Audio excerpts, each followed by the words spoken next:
Now we are going to start the civics unit, that is democracy in the contemporary world. This is the first unit which we are going to start in class 9. So the class 9 actually deals with the practical examples and clearly explains what is the term meaning of the word democracy and how is practically applicable to that.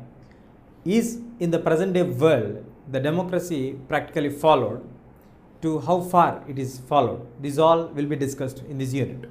Let us see two examples under the heading of two tales of democracy. The two tales of democracy. Let us fix with the first one, the country called Chile. Chile is a small country which is located along the western coast of South America. This country had its presidential elections in 1970. Salvador Allende has participated with the party name called Socialist Party of Chile in the presidential elections which were conducted in 1970 and was victorious in this. After he became victorious in the presidential elections in 1970, he formed the government and he started to reframe the policies and he brought certain reforms in the administration.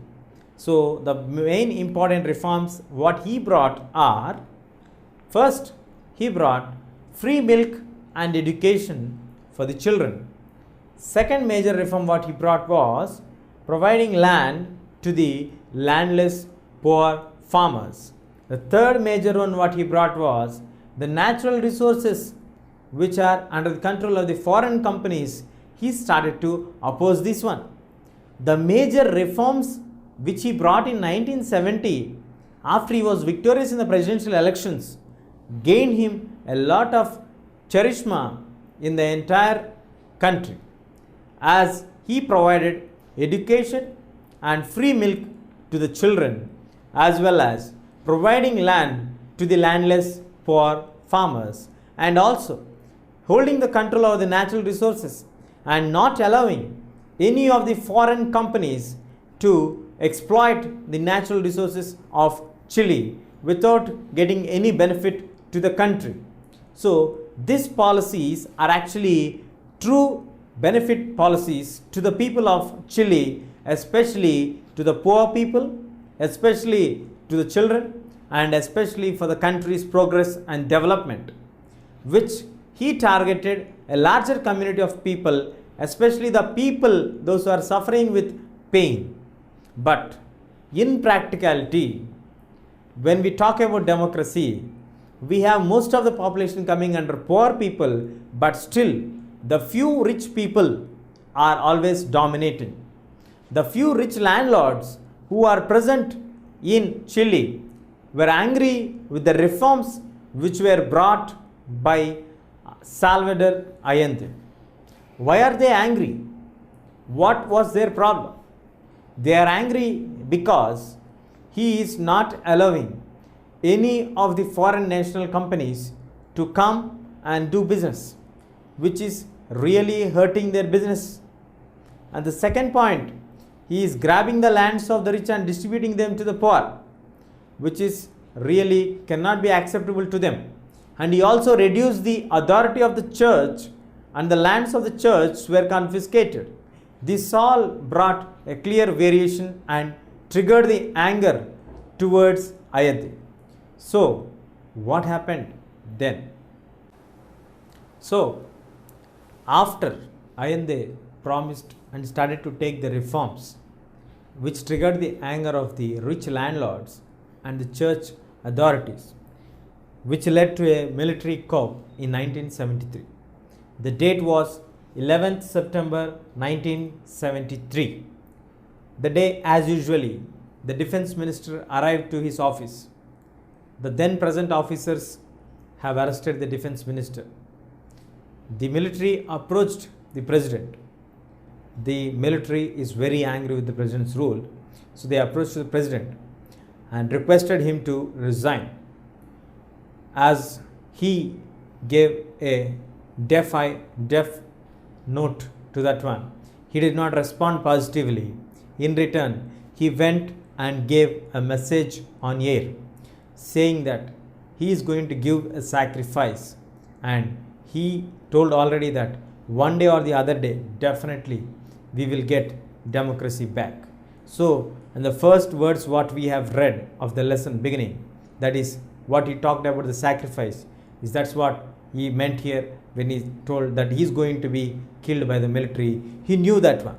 So when he refused to give his resignation, the military surrounded the president's house and started to bombard it. After bombing this one, the president was killed in that attack. With this, the great legendary ruler Salvador Allende came to an end. He was not met with an accident. He was not met with a natural death. He was killed with a conspiracy. Now let us move on to understand who was the military general who came to power after him. He is none other than the General Augusto Pinochet. General Augusto Pinochet was backed, supported by the US forces. That's how he is able to manage and finish off the story of Salvador Allende. And after he came to power, he continued to be in power as a president. Though he is a military officer, he took over the presidentship for the next 17 years because he is backed by United States. And then the Pinochet's rule was considered as a black spot in the ruling of Chile. Why? Because he tortured many people. He killed many people. He also pressurized people to come and leave the idea of restoration of democracy. He is dead against the ideology of democracy. He do not want the democracy to come back in Chile. So, he pressurized the people, even the higher-most officials of Air Force, like for example, Alberto Bachelet, when he refused to join his group, his wife and his daughter were imprisoned and tortured. He used to torture people, he used to kill people. They killed nearly 3,000 people who are not supporting against democracy, who want to restore democracy, were targeted and tortured. Finally, we don't know how many went on missing, where there was no message about them. So this was the special rule of Augusto Pinochet. Finally, Augusto Pinochet's rule came to an end in 1988 when he conducted a referendum. He was in the opinion that people would say yes for his rule, but people who have seen Allende's rule, who have experienced the real leader's vision towards his countrymen, so they has clearly given a mandate. The people of Chile directly refused and gave the mandate no to Pinochet, with which the democracy has been restored. As I mentioned earlier, Alberto Bachelet, the Air Force commander who refused to join the group of the Pinochet, and his wife and the daughter has been imprisoned and tortured. Later, the daughter of Alberto Bachelet comes in to the picture. What did she do? So, the daughter of Bachelet, the commander, Michelle Bachelet, who was a medical doctor, and she was the first defense minister in the Latin American countries. She, in 2006, was elected as the president of Chile in the presidential elections. In competition to her, she defeated the richest man in Chile. So, this clearly reveals for us that she also gives that perfect democracy has been restored in Chile. And in her victory speech, she clearly states that I have been a victim of hatred. So I have dedicated myself to change that into a tolerance and understanding, and also to change it into that hatred into love. So that's how she wants to change So the democracy has got completely restored in Chile from the state where already democracy is present in 1970s. Allende brought democracy, got elected in a democratic way. People gave a clear mandate for him. He started to make reforms to do and better things towards the people's benefit, which was not liked by few people and which triggered to a military coup in 1973, where then Pinochet enters into the scene and Pinochet kills the president with an attack. That's a conspiracy. Later he ruled for 17 years, torturing the people, killing the people and forcing them to follow anti-democratic methods. Finally the people have given a clear mandate when he conducted a referendum, thinking in a view that he would get a positive response from the people. But people has clearly stated no because of his cowardness, because of his treason, because of his felony, what he has done towards the President Allende. Afterwards, the presidential elections were again conducted, wherein the clear victory has been given to Michelle Bachelet in 2006, which made her to be the president and the first woman president and also the first defense minister in the previous cabinets, which ranks her to be a special. And she always remembers the painful days what she has gone through. This is a tale of democracy, the first tale. Let's move on to the second tale. The democracy in Poland is coming for us as the next tale, the two tales. One we have discussed about Chile. Now let us move on towards the east, that is Poland. In Poland, we actually have the ruling done by the Polish United Workers' Party. The Polish United Workers' Party is actually an ally to the Communist Party. In this, we have a different set of rules what the people have to follow here. What are those different set of rules? The different set of rules are: 1. We do not have any other party in existence and there is no choice for the people. When there is only one party, you are forced to elect only that particular party. And also, you do not have any choice to choose the leaders. You have a limited section of candidates standing or contesting for the elections, which makes it very clear for us that we are forced to choose a particular section of people or a particular political party. If you raise your voice, if you start to voice anything against the government, immediately you are put into prison, which is like a dictatorship where your voice is being crushed, your voice to be kept silent. So if you try to raise your voice against the government, you do not have choice, you do not have any other political party. It is like a semi-dictatorship, only one party rule. So it clearly shows for us that we have the influence of Communist Party over here. Yes, we have the Poland Party, Polish Workers' Party is being backed up by the Communist Party of United Soviet Socialistic Republic. The Union of Soviet Socialistic Republics, USSR, is backing up the particular Polish Workers, United Workers' Party, where it is clearly running the similar lines how the Communist Party runs its government in USSR. So, how can democracy step in here?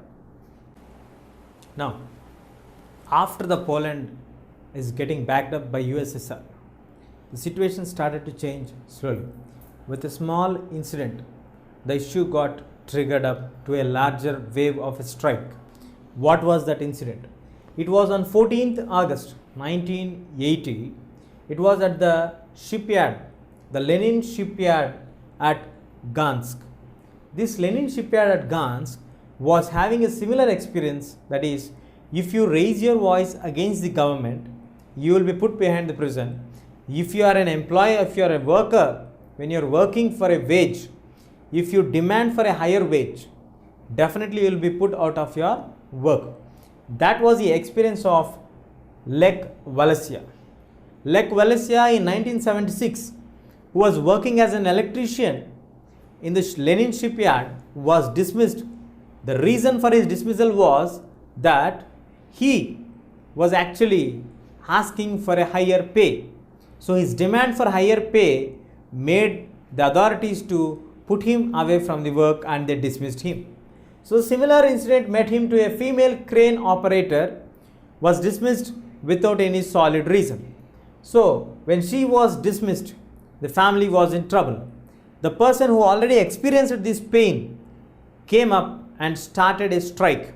Actually, here you are not supposed to have any strikes. In Poland, any strikes other than the ruling party are not allowed. So any strike is illegal. So Lech Walesia's attempt to do a strike has started to be considered illegal. But as the atrocities of the governments are increasing day by day, the people, especially the workers, started to stage dharnas at various places. So now Lech Walesia, who initially started only for getting justice for the female crane worker, emerged as a new leader and started to demand more points, that is like independent trade unions to be set up. Next, release of the political prisoners who are imprisoned, and the end of the censorship on the press. So these demands started to get more and more appeal from the people. As the strike went on to a very large scale and it became a very huge strike, so this massive wave from the workers forced the government to come to an agreement under the leadership of Lech Walesia. Lech Walesia signed a 21-point program of agreement with the government of Poland. With that, he got an approval. As we mentioned earlier, the three major things what Lech Walesia demanded was independent trade unions to be set up, release of the political prisoners, and to end up the censorship on press. So he got the authority to establish a trade union, which he established on the name of Solidarity. The Solidarity was the name of the union which was being established by Lech Walesia. After Lech Walesia established the unit, there were many things which were revealed outside about the government. The governments continuously involved in the mismanagement of the funds, where it became a big headache as a freedom of press has been started. Press started to report all these things to the people. People started to get anger towards the activities of the government. So, angered with the actions of the people and Lech Walesia, General Jaruzelski, the then ruler of Poland, General Jaruzelski, started to impose on December 1981 the martial law. The martial law is a law which restricts free movement, which restricts the freedom of press, which restricts the trade unions again to a normal level. So, before the agreement, we have the similar situations. Now, with the imposition of the martial law by General Jaruzelski, again we got back to the same situation. So, again we have strike in 1988 with the leadership of Lech Walesia.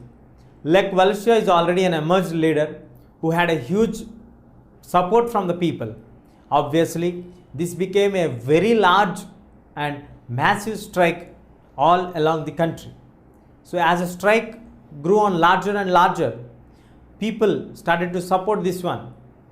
The country which is supporting Poland to run in these lines, USSR, was also trembling with the economic crisis there. So the backup from the USSR was no more available to Poland. So finally, Poland has to go for free elections in 1989. So when the elections emerged, the one and only one emerging leader, Lech Walesia, emerged and received a massive mandate from the people by securing 99 out of 100 seats, and Lech Walesia turns to be the next president of Poland. So, Poland initially do not have democracy. Poland is ruled by the guidelines of the Communist Party under the name of the Poland United Workers' Party. But later, democracy got stepped in here and settled here in Poland. So, let us discuss the similarities of the two tales of democracy. Two features of democracy. The two features of democracy, the two tales what we have just now discussed, that is the concept of emerging from democracy, falling into the hands of military rule, then again re-emerging into a democratic nation, Chile, where Allende had a brief ideology of what democracy stands for, and we have seen how the rule went on. Here, the Pinochet who took over the Allende's rule was not having any people support, just having only the military support. Whereas coming towards the Poland's issue, Poland is ruled by a political party and it is actually ruling on behalf of the Poland workers people. So it is claiming that it has the workers support. Lech Walesa do not want the market to be disturbed by the government. He want a free market, whereas Allende wanted that to be at the cost or the control of the government. Lech Walesa opposed this one, whereas Allende supported this one. Michel was somewhere in the middle. So we have certain differences, at the same time certain similarities. Now from these two tales, what are the things which are claiming that there is no democracy either in Chile or in Poland are, that is, people are not electing their rulers, people do not have any choice to elect their rulers, whereas coming towards the next point, there is no real freedom. There is no freedom to express, there is no freedom of opinion. So there is no freedom at all. Well, I am coming to understand about the democracy. Yes, what is the democracy that is offering? Why is democracy to be called as the best government of the modern times? Because it gives the choice to the people to elect their leaders. Only the elected leaders can rule the people. Well, the other thing is, democracy always provides freedom of press, freedom of expression. You can express, you can protest, you can do strikes, you have trade union authorities to express your opinions, and this way the people's anger can be brought outside on any issue, so that the issue can be corrected by the government even though it does any mistakes. These are the two main understandings of the two tales of democracy. The changing map of democracy. This, as we discussed, that the democracy is growing. If you look at the maps which are given for us, that is, from 19th century, initially democracy was not spread so large. It was started to spread only after the Second World War to a very larger extent. But this did not spread rapidly. First, there are certain countries which followed democracy up to 19th century. Later, in the 20th century, we have seen many countries turning towards democracy and the end of the colonialism. As the colonialism started to end largely after the Second World War, that gave rise towards a change of countries towards democracy. This changing of the democratic countries from non-democratic countries to democratic countries has been witnessed from 1975 to 2000 in a very larger scale. But still, today democracy expanded. Yes, it is a fact that democracy got expanded after 1975 to 2000 on a very large scale, but in some regions it got settled very widely, while in some regions it is still a newcomer in that continents. So it also brings to us that many are not democratic in the present day also. So many countries still do not follow democracy. We have kingship, we have monarchic rules, we have communist countries, which means that democracy still is not present in many other corners of the world. Yes, today 100 to 120 countries do follow democracy, but more than 50 to 80 countries do not follow democracy. That's why we are still learning and understanding what is the factors that are motivating the countries to move towards democracy. 1.3 Phases in the expansion of democracy. In the expansion of democracy, first we shall discuss how did the democracy got evolved. I think you remember, students, the French Revolution, the first chapter in your history unit. That is, in 1789, 14th of July, we have the French Revolution, where the French citizens have fought for the equality, liberty and fraternity. Now moving on to understand how the democracy got added to this one. France is always supporting the US, the Northern American settled people, to fight against the Britishers. So finally, in 1776, North America declared themselves as independent, and they got emerged and written a constitution in 1787 as United States of America. So that's how the first independent nation has come up. Now moving on to understand the concept of universal adult franchise. Universal adult franchise means that every individual, he may be a man or a woman, whoever attains a certain age prescribed by the constitution, let us say for example India, 18 years of age is prescribed by the constitution of India. So whoever attains 18 years of age, irrespective of their caste, color, creed and then race or religion, region or anything else, they would be eligible to cast their vote. So by casting their vote, they directly participate in the politics of the nation. So they determine the future of the nation by electing the representatives. That's what giving equal opportunity to all the individuals in the society of that particular country, irrespective of all the barriers, is called universal adult franchise. It is also quoted as universal adult suffrage. So this clearly reveals for us that there was no equality till many years in many countries. That's how the concept has come, adult franchise. New Zealand was the only country until 19th century which has given equal respect and equality in terms of casting vote by 1893. Afterwards it was US. Afterwards we have Russia in 1917 giving this one. In 1918 we have Germany, the Weimar Republic has given this separation and equality there. But US, which we claim today as the world's #1 country or the big brother nation, could not give this equality till 1965. They were having the racialism of blacks and whites, and women were not given right to vote. So all these were ended up in 1965. The last country till date which has given the universal adult suffrage was South Africa. So the democracy started to spread slowly from one region to another region. After the Second World War, it reached to some other corners of the world. Later, it started to expand to the various other corners.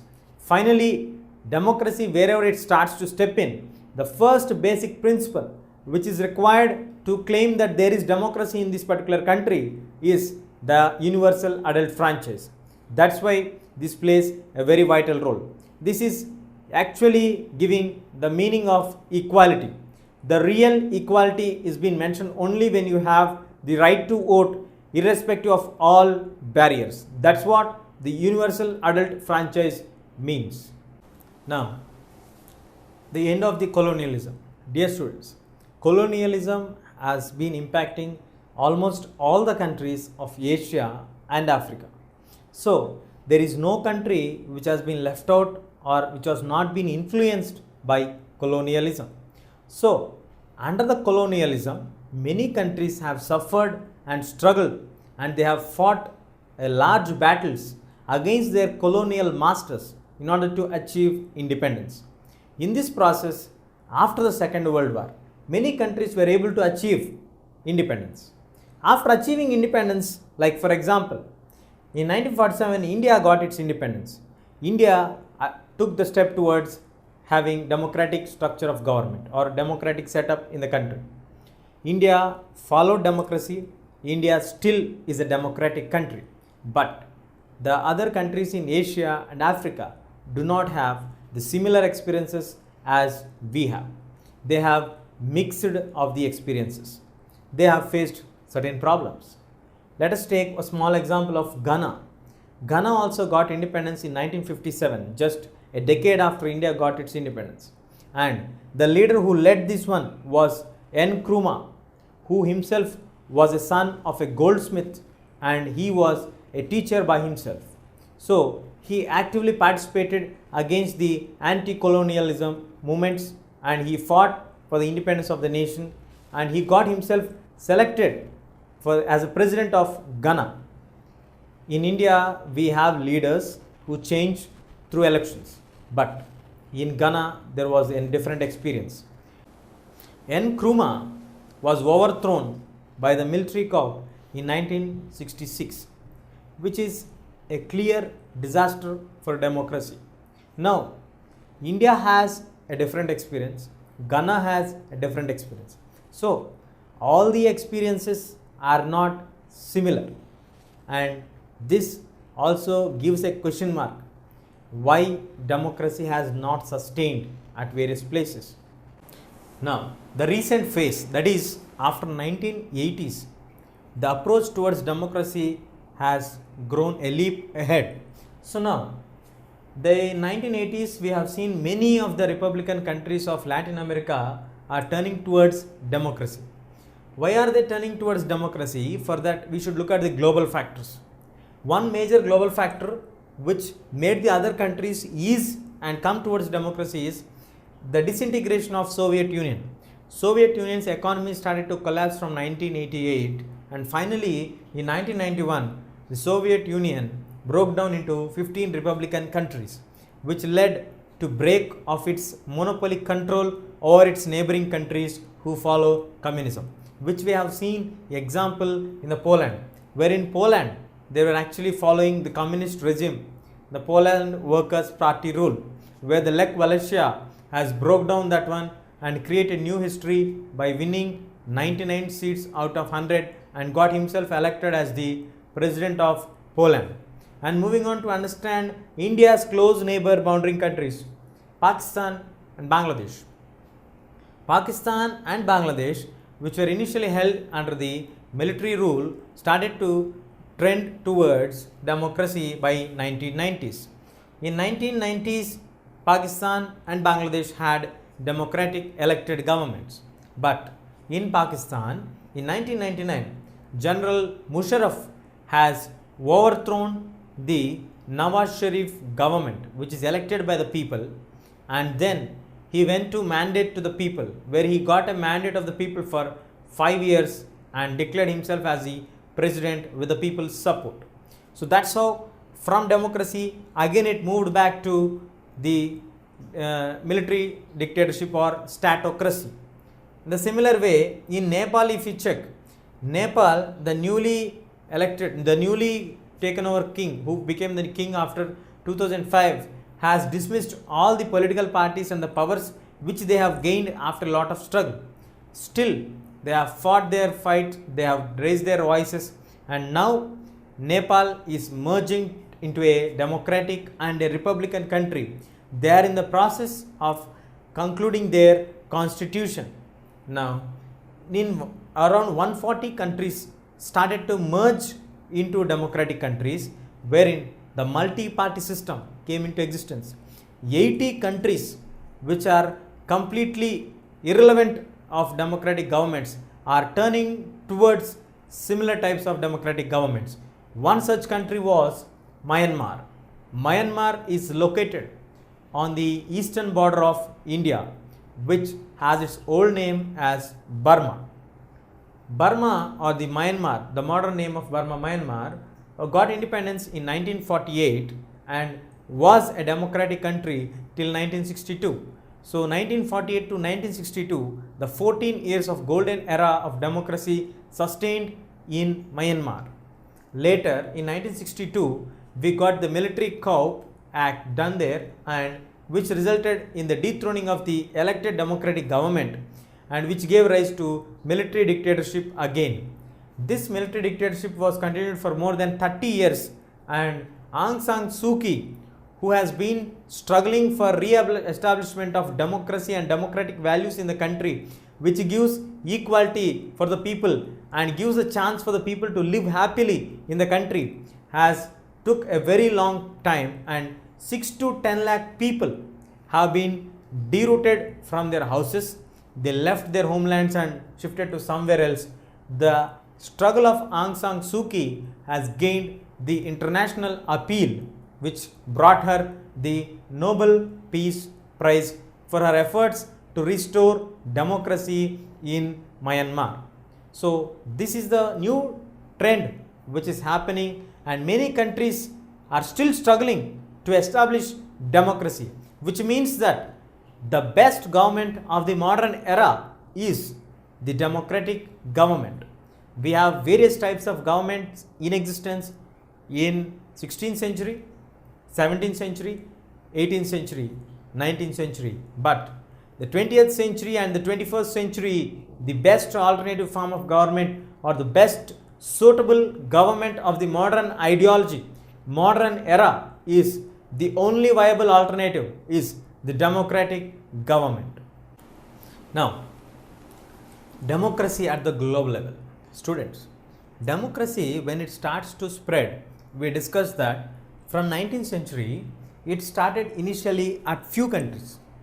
Then the number became to more countries by 1950. After the Second World War has come to end, it started to spread on a very larger scale. So in the 20th century and in the 21st century, we have seen democracy expanding to 100 to 120 countries. More than 140 countries today are following democracy, but still there are 70 to 80 countries who do not follow democracy. Now, for India, we have an Indian government which looks after all the Indian affairs. For United States of America, we have a government which looks after all the affairs of United States. But who will look after all the world as one government or one authority who controls if someone does any mistake? If some country occupies the other country, who is there to stop them? Who will not allow one country to do authority on the other country?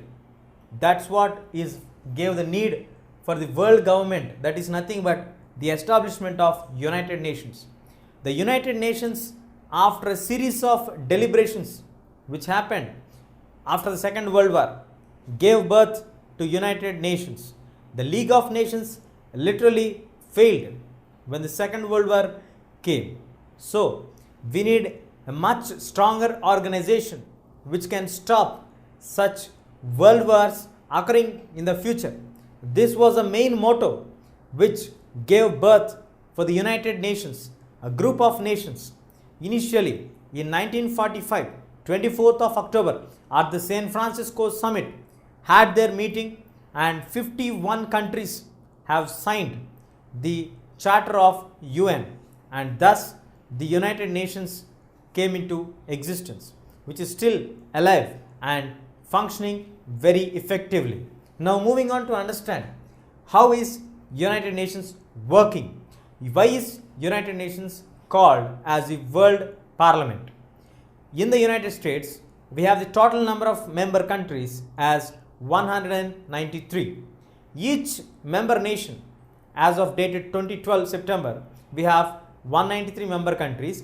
Each member country nation will have one vote in expression of their opinion, as we have in the Indian Parliament, as we have in the US Parliament. So, as in the country democratic countries, we have this settlement or discussions happening with the voting structure.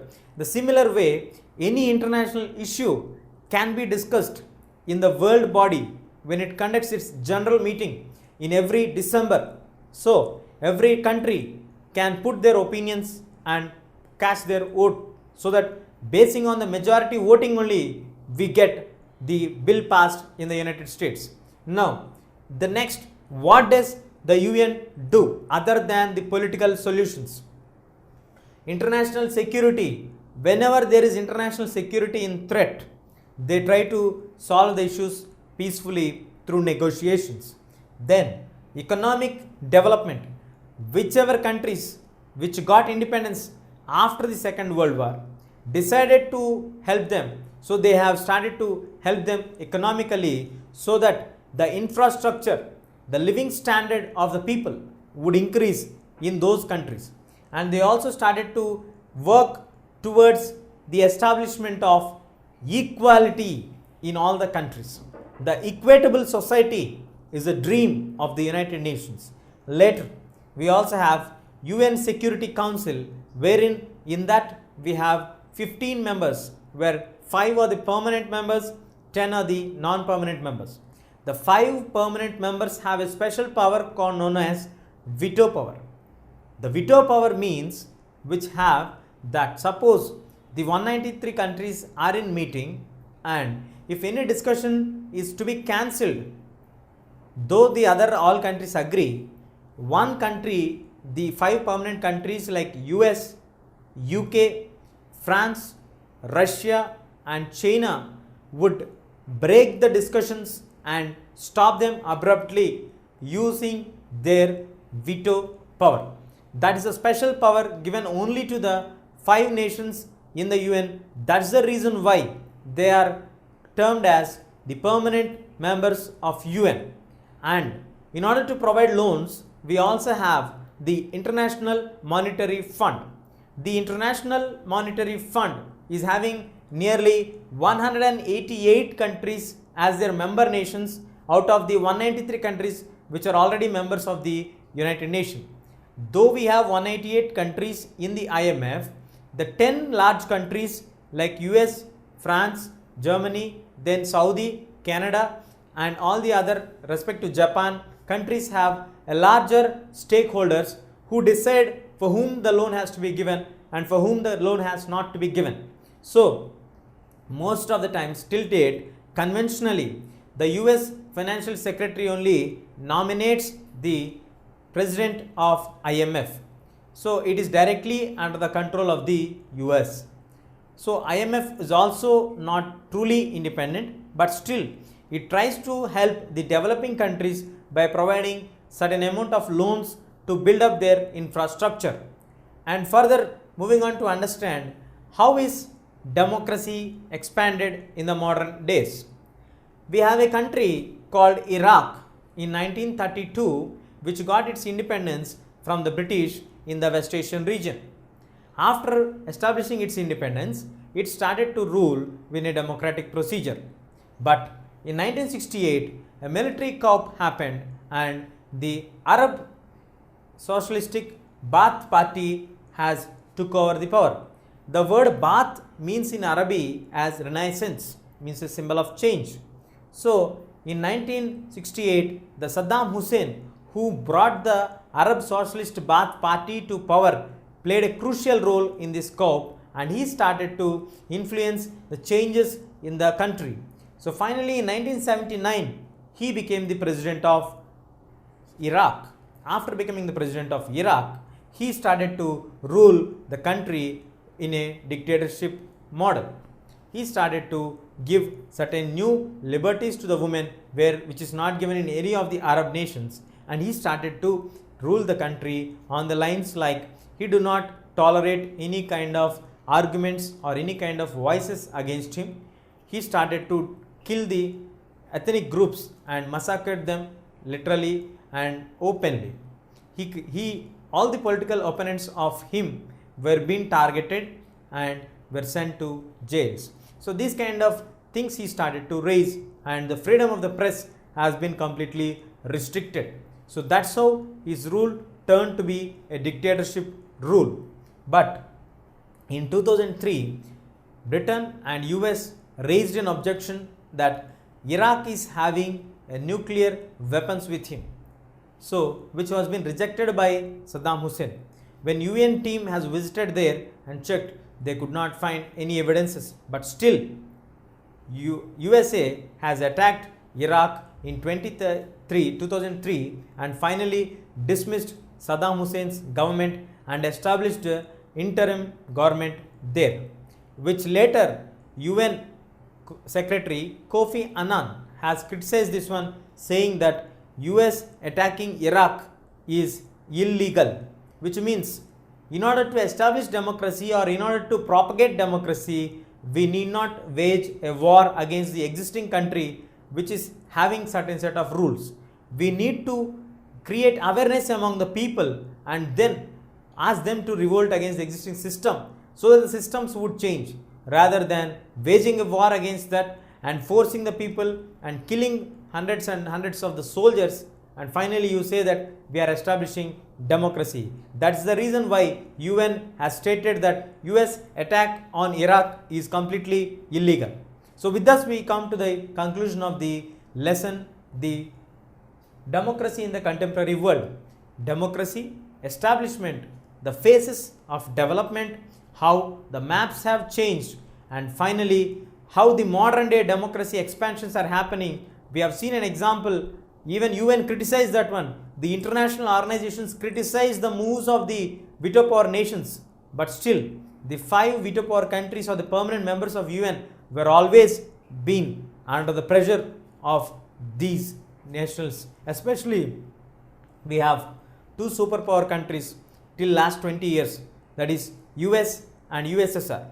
USA and USSR were always in conflict with each other's ideologies, because US represents towards the western part and it is having the ideology favored towards democracy, while USSR is representing the eastern corner of the hemisphere and it is having the communist ideology in favor.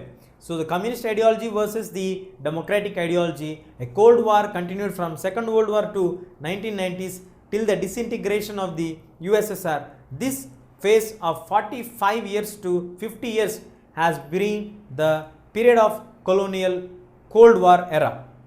Post colonialism, we had the Cold War era where the 2 superpower countries used to take one side or the other side and start to fight wars on the name of the some other country. So this way they started to wage wars, and UN was just a spectacular till certain amount of time. It just became a spectator for many of the issues, though it knew that the things which are going are completely wrong, but could not stop them because they are permanent countries and they are also very, very powerful countries in the world.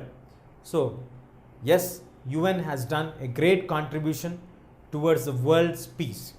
It has also contributed, other than the political issues, started to contribute towards the education, towards the health issues, towards the development of the developing countries on a larger scale, but not to its full extent. So we need to understand here, still many countries have to turn towards democracy, and democracy itself, when it is proved, because when people started to ask questions to the democratic rulers, which means people started to understand democracy properly, which means that they have got awareness of what their rights are. That is the reason why democracy always have its own tests. There is no end for democracy until it achieves clear and crystal clear structure of administration and ruling system. That's all we have in this lesson. With this, we come to the end of this lesson of democracy in the contemporary world. Thank you.